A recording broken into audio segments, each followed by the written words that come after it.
ഇന്ന് ആശ്വാസത്തോടെ സൗഖ്യത്തോടെ ദൈവം തരുന്ന ശുശ്രൂഷകളൊക്കെ ചെയ്യാൻ ദൈവം താമസിക്കും. ആ ജ്ഞാനം ഉയരത്തിനോ ജ്ഞാനം, അതാ ഞാൻ അനുഭവിക്കുന്ന സമാധാനം. അതുപോലെ നമ്മുടെ ഓരോരോ കുടുംബങ്ങളിലും എത്ര കുടുംബങ്ങൾ സന്തോഷം സമാധാനം അനുഭവിക്കാൻ കഴിയാതെ, എന്നാൽ ഈ ഉയരത്തിൽ നിന്നുള്ള ജ്ഞാനത്തിന് കീഴ്പ്പെട്ടാലും അതിന് നമുക്കൊരു ഒരു ഒരു പ്രത്യേക ഒരു ഭാഗ്യമില്ല ദൈവം നമുക്ക് തന്നെ, അല്ലെ? ഒരു പ്രത്യേക ഭാഗ്യം, ഒരു ശ്രേഷ്ഠതയുള്ളവരായിട്ട് തോന്നുന്നില്ല നമുക്കിപ്പോ തന്നെ. നമുക്ക് നമ്മോട് തന്നെ തോന്നുന്നില്ല നമ്മളൊരു ശ്രേഷ്ഠത ഉള്ളവരാണ്. ലോക മനുഷ്യന് നമ്മെ വില കൽപ്പിക്കുന്ന, പക്ഷെ ദൈവത്തിന്റെ മുന്നിൽ ഉള്ളിലെ പരിശുദ്ധാത്മാവ് നമ്മോട് സംസാരിക്കുന്നില്ലേ? ഓ ദൈവം നിന്നെ അനുഗ്രഹിച്ചുകൊണ്ടിരിക്കുക, ദൈവം നിന്നെ സഹായിച്ചുകൊണ്ടിരിക്കുക, അല്ലെ? നിന്നെ ദൈവം വഴി നടത്തുന്നത് പരിശുദ്ധാത്മാവ് നമ്മുടെ ഉള്ളില് സംസാരിക്കില്ലേ? കറക്റ്റാണ്, റൂട്ട് കറക്റ്റാണ്, അങ്ങനെ സംസാരിക്കില്ലേ പരിശുദ്ധാത്മാവ്? എന്നാൽ ചില സമയത്ത് പരിശുദ്ധാത്മാവ് നമ്മോട് പറയല്ലേ, അയ്യോ അങ്ങനത്തെ കാര്യങ്ങൾക്ക് വേണ്ട, അത് വേണ്ട എന്ന് പരിശുദ്ധാത്മാവ് സംസാരിക്കില്ലേ? അതാ ആ ജ്ഞാനത്തിന് കീഴടങ്ങി ജീവിക്കുന്ന ദൈവമക്കളെ നമ്മുടെ കുടുംബത്തിൽ സമാധാനം ഉണ്ടാവും. എന്നതുപോലെ തന്നെ രണ്ടാമത് പിന്നെ സമാധാനവും, പിന്നെ കരുണയും, സൽഫലമുള്ളവരായി തീരുന്ന എത്ര കുടുംബങ്ങൾ നമ്മൾ കണ്ടിട്ടുണ്ട്. സൽഫലം, നമ്മുടെ കുടുംബത്തിൽ എന്തെങ്കിലും ഒരു നന്മയ്ക്കുണ്ടെങ്കിൽ ഹല്ലേലൂയ, അത് മറ്റുള്ളവർക്ക് കൂടി കൊടുക്കണം. അതൊരു നല്ല മനസ്സിന്റെ ഉടമയാണ്, അല്ലേ? അതുപോലെ നമ്മുടെ ഭവനത്തിൽ എന്തെങ്കിലും ഉണ്ടാകുമ്പോ കൊടുക്കുന്നില്ല, നമ്മളിങ്ങനെ പരസ്പരം ഷെയർ ചെയ്തില്ല. അതല്ലാതെ വീട്ടിൽ വെച്ച് നമ്മൾ കേടാക്കി കളയല്ല ചെയ്യുക. കഴിഞ്ഞ ഞായറാഴ്ച ഞാൻ കാണാനിടയിൽ തന്നു, സഞ്ജീവ് ഇങ്ങനെ കൊടുത്തു. അപ്പൊ എന്നതായ സംഭവം നോക്കിയപ്പോ അപ്പച്ചനിങ്ങനെ കാര്യമായിട്ട് റംബൂട്ടാൻ എന്ന് കൊടുക്കുക. 1 കിലോന് ഇപ്പേണ്ടത് 200-250 രൂപ. നമുക്ക് എല്ലാവർക്കും കൂടെ തന്നു, അല്ലേ? എല്ലാവർക്കും ഒന്നും നമ്മുടെ കുടുംബത്തിൽ ഉണ്ടായതാ. അത് കൂട്ടുകുടുംബമായ നമ്മുടെ ഒരു എല്ലാവർക്കും വേണമെന്നുള്ള രീതിയിൽ നമ്മളെല്ലാവരും കടച്ചക്ക കഴിച്ചില്ലേ? കടച്ചക്ക കൂട്ടി കഴിച്ചില്ലേ? എല്ലാവർക്കും ഒന്നും തന്നില്ലേ? അതാ സൽഫലമുള്ള നല്ല മനസ്സിന് ഉടമയായി തീരാതെ മറ്റുള്ളവർക്ക് കൊടുക്കാൻ ഒരു മടിയില്ല കൊടുക്കുന്നതിൽ. നമ്മൾ എന്തുമാത്രം കൊടുക്കുന്നോ അത്രയും ദൈവം നമ്മെ അനുഗ്രഹിക്കും. നമ്മുടെ വീട്ടിലെ കിണറുണ്ടല്ലേ, നമ്മൾ കൃത്യമായിട്ട് കാണുന്നല്ലേ കിണറിലെ വെള്ളം കോരിയിട്ട് എപ്പോഴെങ്കിലും പറ്റിയിട്ടുണ്ടോ? കിണറിലെ വെള്ളം കോരുന്തോറും അത് നിറഞ്ഞുകൊണ്ടിരിക്കും. ഒരു ബക്കറ്റ് കോരിയാൽ അടുത്ത ആ ഒരു ബക്കറ്റ് അപ്പൊ തന്നെ ലെവലിൽ വന്നു. എന്ത് ഭംഗിയാന്ന് ഇതിൽ കൊടുത്ത് എന്ത് ഉദാഹരണം നമുക്ക് വേണ്ടത്? കൊടുക്കുന്നതിനെ ദൈവം അനുഗ്രഹിക്കും. നമുക്ക് കൊടുക്കാൻ കഴിയണം. നമ്മുടെ കുടുംബത്തിൽ എന്തെങ്കിലും കാര്യങ്ങളൊക്കെ ഉണ്ടെങ്കിൽ, അല്ലെ? ഇപ്പൊ അടുത്ത പ്രാവശ്യം ഇഷ്ടംപോലെ നല്ല നാടൻ മാങ്ങ കിട്ടും. ഇത് വന്നപ്പോഴേക്കും നാടൻ മാങ്ങയുടെ സമയം കഴിഞ്ഞു. അവിടെ ചെന്നപ്പോ ഷീനുവിന്റെ വീട്ടിൽ നല്ല നാടൻ മാങ്ങ, നല്ല പൊക്കത്ത് നല്ല മാങ്ങ ഉണ്ട്. അടുത്ത പ്രാവശ്യം എല്ലാവർക്കും മാങ്ങ ഉണ്ടാവും. അവിടെ ചെല്ലുമ്പോ ഞാൻ ആ പണി സമയത്തൊക്കെ മാങ്ങനെ വീണോണ്ടിരിക്കുക. നാടൻ മാങ്ങയൊക്കെ ഇന്ന് ആരും നടുന്നില്ല, കാരണം അത്ര ഉയരത്തിൽ പോകുന്ന മരം അതൊക്കെ. ആൾക്കാർ അത് ഒന്നും വെക്കുന്നില്ല. പക്ഷെ അവിടെ നല്ലൊരു മരം നിൽക്കുന്നുണ്ട്. അങ്ങനെ അത് ഇനി അതൊക്കെ നല്ല മനസ്സിന്റെ ഉടമ അവരൊക്കെ. അപ്പൊ അതൊക്കെ കൃത്യമായിട്ട് ദൈവമക്കൾക്ക് കിട്ടും. എന്നെ കേൾക്കുന്ന പ്രിയമുള്ളവർ, അങ്ങനെ പലതും നമ്മൾ പരസ്പരം പങ്കുവെക്കുമ്പോ ഉണ്ടല്ലോ, നമുക്ക് നമ്മോട് തന്നെ തോന്നും, അത് എന്റെ ചേട്ടനാ, എന്റെ അനിയനാ, എന്റെ സഹോദരി, എന്റെ സഹോദരനാ. ആ ഒരു ചിന്ത, ഈ ഞാൻ എവിടെന്നാ തന്നെ? ഈ ജ്ഞാനം ലോകപ്രകാരമുള്ള ഞാനാണോ? ലോകപ്രകാരം ഞാൻ കൊച്ചപ്പനും കുഞ്ഞിമയ്ക്കും അനിയന് മാത്രം മതി, വേറെ ആർക്കും വേണ്ട. കൊച്ചപ്പനും കുഞ്ഞിമയ്ക്കും, അല്ലെ? ലോകപ്രകാരമുള്ള ജ്ഞാനം കൊച്ചപ്പനും കുഞ്ഞിമയ്ക്കും അനിയനും അമ്മച്ചിക്കും, അങ്ങനെ അപ്പുറത്തെ തറവാട്ടിൽ ലോകപ്രകാരമുള്ള ജ്ഞാനം. എന്നാൽ ഉയരത്തിനുള്ള ജ്ഞാനം വന്നപ്പോ സ്വന്തം ശരീരം, അല്ലെ? അവരപ്പന്റെ കർത്താവ് യേശു ക്രിസ്തു മാത്രം ഒരപ്പന്റെ മക്കളായി തീർന്ന യേശുവിന്റെ രക്തത്തിൽ വീണ്ടെടുക്കുന്ന ദൈവമക്കൾ ഇവിടെ വിട്ടാലും ഞങ്ങൾ അവിടെ ഒരുമിച്ചായിരിക്കും. അതാ അതിന്റെ ഐക്യത കണ്ടോ? അതിന്റെ ഒരുമന കണ്ടോ? ഈ പുറമെയുള്ള ബന്ധുക്കാരൊക്കെ ഇല്ലേ, അവരൊക്കെ നോക്കുമ്പോ അവർക്ക് പ്രാർത്ഥനക്കാർ വന്നാൽ പിന്നെ നമ്മളെ വേണ്ട. സത്യ അതാ അവരാ ഒരുമിച്ച് കാണാൻ ഒരുമിച്ചുണ്ടാവുള്ളൂ. ഇവിടെ വിട്ടാലും അവിടെ ഇവരുണ്ടാവുള്ളൂ, പ്രാർത്ഥനയ്ക്ക് പോകുന്നവരുണ്ടാവുള്ളൂ. പ്രാർത്ഥനക്കാർ വന്നു കഴിഞ്ഞാൽ പിന്നെ ഞങ്ങളെ വേണ്ട അങ്ങനെ പറയാം. ചിലവരങ്ങനെ പറയും, നമ്മളോടൊക്കെ തുറന്നു പറയും.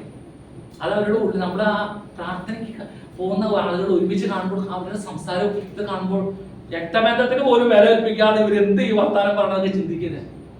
അങ്ങനെ സംസാരിക്കുന്ന ആൾക്കാരൊക്കെ ഞാൻ എത്ര കേട്ടിട്ടുണ്ടെന്ന് അറിയും. അതിന്റെ കാരണം എന്താ? നമ്മൾ അനുഭവിക്കുന്ന സന്തോഷം അവർക്ക് തിരിച്ചറിയാൻ പറ്റുന്നില്ല. എന്നെ കേൾക്കുന്ന പ്രിയമുള്ളവരെ, നമ്മൾ നല്ലൊരു മനസ്സിന്റെ ഉടമയായി ഞാൻ നിങ്ങൾ മാറിയിട്ടുണ്ടെങ്കിൽ അത് ഉയരത്തിൽ നിന്നുള്ള ജ്ഞാനം ഒന്ന് മാത്രമാണ്. പിന്നെ സൽഫലം നിറഞ്ഞതും പക്ഷപാതവും കപടമില്ലാത്തതും. ഈ പക്ഷപാതം എന്ന് പറഞ്ഞാൽ ഒരു പറ്റം ആളുകൾ ഒരു സൈഡ്, ഒരു പറ്റം ഒരാളുകൾ ഒരു സൈഡ്. ഒരു കല്യാണത്തിന് കുടുംബത്തിൽ വന്നു കഴിഞ്ഞാൽ ഒരു കൂട്ടം ആളുകൾ ഇങ്ങനെ ടീമായിട്ടിരിക്കും, ഒരു കൂട്ടം ആളുകൾ ഇപ്പുറത്തെ ടീമായിട്ടിരിക്കും. എന്നിട്ട് ഇവരെന്തീ പറഞ്ഞത്? ഇവര് പറഞ്ഞത് അന്ന് കൊച്ചേട്ടൻ അത് അങ്ങനെ അങ്ങനെ ഇങ്ങനെ പറഞ്ഞ് ഇവര് ഒരു ബസ് ഒരു ടീം ഇങ്ങനെ മാറും. ആ മോഡൽ അത് എത്ര സ്ഥിരം കൊടുത്തേ, അത് ഇത്ര സ്ഥിരം, ഇവിടെ എത്ര കൊടുത്തേ, ഇതിങ്ങനെ ഞാൻ കേൾക്കുമ്പോ എനിക്ക് ഭയങ്കര രസം തോന്നുന്നത് കേൾക്കുമ്പോ. ഇവര് പെണ്ണ് കാണാനൊക്കെ അല്ലെങ്കിൽ പെണ്ണിനെ ചെറുക്കന്റെ വീട്ടിലേക്ക് കെട്ടിക്കുമ്പോ ആ ചെറുക്കന്റെ വീട്ടിലുള്ള പരിസരങ്ങളൊക്കെ നോക്കിയിട്ട് ചിലപ്പോൾ കുശുമ്പ് വരും. ചിലർക്ക് കുശുമ്പ് കയറുമ്പോ ഇതിലും നല്ലത് നമ്മൾ അപ്പുറം കണ്ടതാ, എന്നിട്ട് അതാ പിടിച്ചില്ല എന്നൊക്കെ പറഞ്ഞ് ഇങ്ങനെ സംസാരിക്കുമ്പോ ഞാൻ അടുത്ത് പോയത് ഇങ്ങനെ കേട്ടുകൊണ്ടിരിക്കും. എനിക്ക് ഭയങ്കര രസമാണ്. അങ്ങനെ പെന്തക്കോസ്തുകാരുടെ ഇടയിൽ അങ്ങനെ ഉണ്ടാവില്ല. രക്ഷിക്കപ്പെട്ട് സ്നാനം ഇത് ഉയരത്തിനുള്ള ജ്ഞാനാ. നമ്മളെന്തും നോക്കണേ, ചെറുക്കൻ കൊള്ളാമോ പെണ്ണ് കൊള്ളാമോ വീണ്ടും ജനിച്ചാണോ അല്ലെ, നമ്മളതിലെ നോക്കണേ. അല്ലാണ്ട് അവിടെ ചെന്നിട്ട് ഭൂമിയുടെ ഏക്കർ എത്രയുണ്ടെന്നും ഇവിടത്തെ ഇതാണ് ഈ അതിര് അടുത്തത് എവിടെയാണെന്ന് ചോദിച്ചിട്ട് നടക്കാല്ല ചെയ്യണത്. അതല്ല നമ്മൾ ചെയ്യണത്. നമ്മൾ വീണ്ടും ജനിച്ചാണോ, ആത്മാവിന്റെ ആരാധന പരിശുദ്ധാത്മാവിനെ പ്രാപിച്ചതാണോ? നമ്മുടെ ചോദ്യം അതൊക്കെയാ. ഈ പെണ്ണുങ്ങളാണെങ്കിലും ചെറുക്കന്മാരാണെങ്കിലും കല്യാണം കഴിക്കാൻ പരസ്പരം ചോദിച്ചോളണം. ഇന്നത്തെ കാലം അങ്ങനെ ആയതുകൊണ്ട് വീണ്ടും ജനിച്ചു എന്തുകൊണ്ടാ വീണ്ടും ജനിച്ചതെന്ന് ചോദിച്ചാൽ അന്നേരം തന്നെ സ്കാൻ ചെയ്തോളാം. ഈ ഫോട്ടോസ്റ്റാറ്റ് മെഷീനിൽ എടുക്കുന്ന പോലെ അന്നേരം തന്നെ സ്കാൻ ചെയ്ത് എടുത്ത് നോക്കിക്കോണം ഇത് എന്തെങ്കിലും കുറവുണ്ടോ എന്ന്. പാസ്റ്റർമാർക്ക് ചെന്ന് നോക്കി ചിലപ്പോൾ നോക്കി കിട്ടുന്നുമില്ല. പക്ഷെ ഇത് ചോദിക്കാതെ വീണ്ടും ജനിച്ചു എന്ന് ചോദിക്കാം.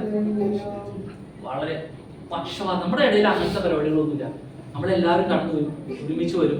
അവിടെ കടന്നു വന്നാൽ നമ്മൾ എന്ത് ചെയ്യും, ഒരു വഴിക്ക് ഇറങ്ങുകയാണെങ്കിലും അല്ലെ, ഒരു വഴിക്ക് ഇറങ്ങുകയാണെങ്കിലും നമ്മള് ഇപ്പൊ പാടി ആ പാട്ട് ഒരു ഹരായി എന്നോടുള്ള നന്മയ്ക്ക് പാട്ടൊക്കെ പാടി എവിടെ പോയാലും പാട്ടും പ്രാർത്ഥനയും മാത്രം അല്ലെ.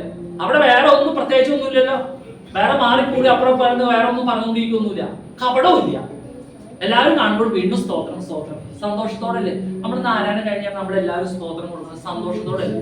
അല്ലാണ്ട് ഇങ്ങനെ കൈ ഇങ്ങനെ തളർത്തിയിട്ടുണ്ടല്ലോ കൊടുക്കണേ. നമ്മൾ കൈ കൊടുത്ത് സ്തോത്രം സന്തോഷത്തോടെ പിരിയണത്, ഐക്യതയോടെ പോകുന്നത്. നമ്മള് എന്ത് ശ്രേഷ്ഠമായിട്ട് നമ്മൾ പോകുന്നത് അറിയും. കാരണം എന്താ, ഉയരത്തിലുള്ള ജ്ഞാന. നിങ്ങൾ ശ്യാമിനൊക്കെ കൈ കൊടുക്കുമ്പോൾ ശ്രദ്ധിച്ചു നോക്കിട്ടോ, ശ്യാമ കൈയൊക്കെ പിടിക്കുന്നു ഒരു പിടുത്തം. കാരണം അടുത്ത കാണാനുള്ള രീതിയിലാ ഷെയ്ക്കായിട്ട് തന്നെ. അതാ പവർ. എന്നെ കേൾക്കുന്ന പ്രിയമുള്ള ഇതെല്ലാം ഉയരത്തിൽ നിന്നുള്ള ജ്ഞാനം. ഉയരത്തിൽ നിന്നുള്ള ജ്ഞാനം ഇല്ലാന്നുണ്ടെങ്കിൽ കപടമായിരിക്കും. ചുമ്മാ നമ്മള് വെറുതെ സ്വോത്രം ചുമ്മാ പറഞ്ഞതാ, ഉള്ളിൽ ദേഷ്യായിരിക്കും. പക്ഷെ നമ്മുടെ ഉയരത്തിനുള്ള ജ്ഞാനം പ്രാപിച്ച ദൈവമക്കൾ നമ്മുടെ പ്രത്യേകതയാണ്. നമ്മുടെ ദൈവമക്കളുടെ പ്രത്യേകതയാണ് ഇതൊന്നുമില്ല. പിന്നെ തൊട്ട് വാഴ ഭാഗത്തോട് കപടം ഇല്ലാത്തതും ആവുന്നു. എന്നാൽ സമാധാനം ഉണ്ടാക്കുന്നവർ സമാധാനത്തിൽ വിതച്ച് നീതി എന്ന ഫലം കൊടുക്കും. ഇത് നമുക്ക് തിരിച്ചറിഞ്ഞ് മുന്നോട്ട് പോകണം. സമാധാനം ഉണ്ടാക്കുന്നവർ സമാധാനത്തിൽ വിതച്ച് നീതി എന്ന ഫലം കൊയ്യും. സമാധാനം ഉണ്ടാക്കണമെങ്കിൽ നമുക്ക് എന്തുണ്ടാകണം? സമാധാനം ഉണ്ടാക്കണമെങ്കിൽ നിങ്ങളൊന്ന് പറഞ്ഞു. ഇത്ര നേരം ഞാൻ പറഞ്ഞു, ഞാൻ ഇത്രയും ഭംഗിയായിട്ട് വിശദീകരിച്ച് പറഞ്ഞു. സമാധാനം ഉണ്ടാക്കണമെങ്കിൽ നമ്മളിൽ എന്തുണ്ടാകണം? ഉയരത്തിൽ നിന്നുള്ള ജ്ഞാനം വേണം. ഉയരത്തിൽ നിന്നുള്ള ജ്ഞാനം ഉണ്ടെങ്കിൽ എനിക്ക് സമാധാനം വിതയ്ക്കാൻ സാധിക്കുള്ളൂ. സമാധാനത്തിൽ നീതി വിതയ്ക്കുന്ന അനുഭവമുണ്ടോ? നമ്മൾ സമാധാനം ഉണ്ടാക്കുന്നവർ സമാധാനത്തിൽ വിതച്ച് നീതി എന്ന ഫലം കൊയ്യും. എനിക്ക് നീതി എന്ന ഫലം കൊയ്യാൻ സാധിക്കണം. നീതി എന്ന ഫലം ഞാൻ മുഖാന്തരം മറ്റുള്ളവൻ ഒരു നീതി എന്ന ഫലം കൊയ്യണം. ഞാൻ മുഖാന്തരം മറ്റൊരു കുടുംബത്തിന് നീതിയായി തീരണം. അതിനെന്താ വേണ്ടത്?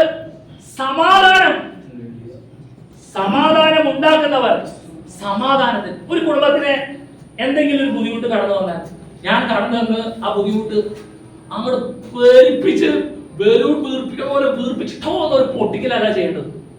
സമാധാനം ഉണ്ടാക്കുന്നവർ സമാധാനത്തിൽ വിതച്ച ആശ്വാസത്തോടെ പ്രാർത്ഥിക്കുക, പേടിക്കേണ്ട, ധൈര്യപ്പെട്ടിരിക്കും. ഞങ്ങളൊക്കെ ഇവിടെ ഇല്ലേ, എന്തിനാണ് പേടിക്കണേ, ധൈര്യമായിട്ടിരിക്കും എന്ന് പറഞ്ഞ് അവരെ ആശ്വസിപ്പിച്ച് അന്നേരം അവർ ആ ഒരു ആശ്വാസത്താൽ കർത്താവേ സ്തോത്രം ആ വാക്ക് പറയും. അപ്പൊ അതിനുള്ള ഫലം കിട്ടും. അതിനുള്ള ഫലം ഈ സമാധാനം ഉണ്ടാക്കിയത് കിട്ടുള്ളൂ. അല്ലാതെ ഈ പേഷ്യന്റ് കാണിപ്പിച്ചാലാ ഇതിന്റെ ആര് കൊയ്യാൻ പോണെന്ന് അറിയാമോ?